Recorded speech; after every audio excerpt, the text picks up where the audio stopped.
My design development starts with some minimal market research to find out what is going on out there in fashion. This can include researching collections, trends, specific yarns and fibers, and some fabric swatch samples for inspiration, also generally what's going on in the world, like news and stuff. I combine this research with personal things I want to explore, like maybe development of specific stitch structures, pattern, print development, and yarns that I like.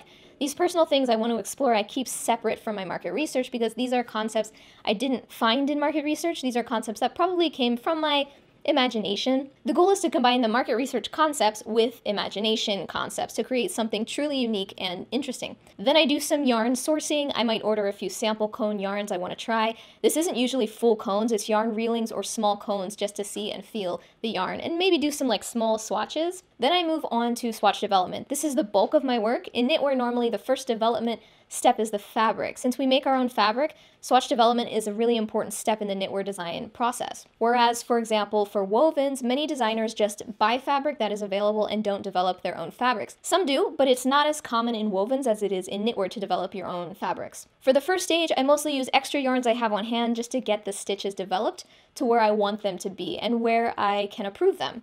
Then I'll move on to ordering the yarn I want to use with the approved swatches. This is trial and error until yarns and stitches work together successfully. This might take a few rounds of finding which stitches go best with which yarns. This can toggle between ordering more yarn, doing more stitch development, ordering more yarn, more stitch development, etc. until things really click. Once I have approved swatches in the approved yarns, I move on to garment development.